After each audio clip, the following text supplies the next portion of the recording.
Hey, what's up? This is Caleb from Cubo Gaming. In this video, I will be going over the basics on how to play out Hearts of Iron 4 in 5 minutes or less. This is a basic overview of how to play the game so you can jump in as a beginner, so I won't be going over anything in depth. So the first thing you need to do when you get straight into the game is pick a country.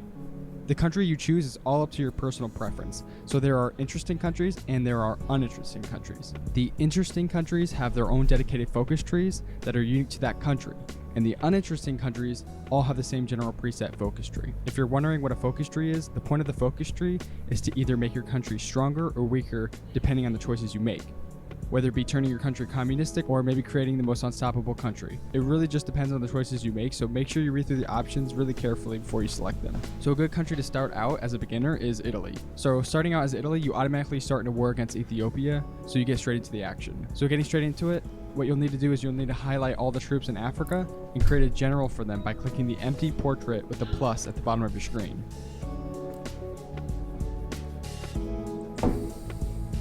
So once you have a general, click on the general's portrait and click on the frontline option in your battle plans. Then you're going to want to click the border of Ethiopia, and that will create your front line.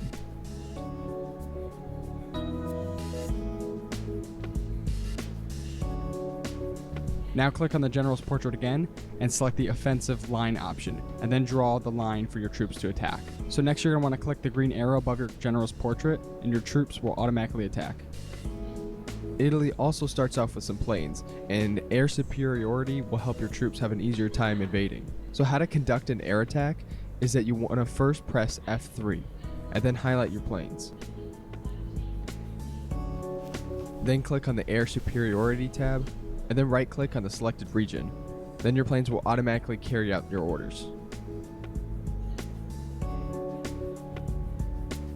There's also naval attacking, and Italy isn't the best option for this, so I'll show you how to conduct a naval attack with Germany. So first you're going to need to have naval superiority. So to find this out, your surrounding waters will either be red, yellow, or green. Red means you're losing or do not have any naval superiority, yellow means you both stalemated, and green means you have naval superiority. To gain naval superiority, you need to click F2, and that will bring you to the strategic navy map. Next, you need to create an atom. Autism Pog.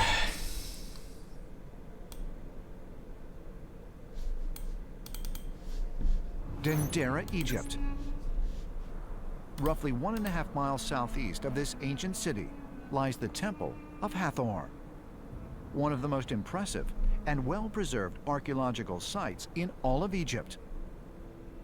Among the vast hieroglyphs that cover the columns of the temple are numerous depictions of pharaohs standing on mysterious ships and purportedly traveling through the stars. At the Temple of Mysterious Hathor, we see ships. a remarkable depiction of a resurrected pharaoh standing on what the ancient Egyptians called the Ship of Eternity. This is a craft that was created by Ptah, the ancient Egyptian god of technology, who the Egyptians connected with the star Sirius.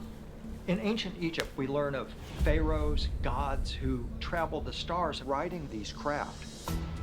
According to William Henry, who has spent decades studying the ancient Egyptian iconography, an important detail found in some of the depictions at Dendera and elsewhere is that the pharaoh is shown within a Season circle or 18. bubble.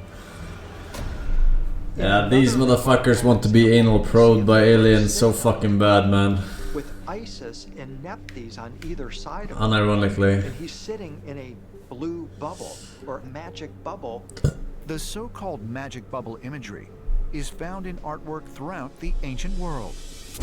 And some researchers speculate that the repeated connection between the bubble shape and ascension may indicate that it represents a common experience describing space travel. Throughout the ancient world, we find other very compelling examples of beings surrounded by a bubble. For example, in Tibet, we find Padmasambhava, who sits on a lotus throne surrounded by rainbow-colored light with a thin line symbolizing some form of a bubble.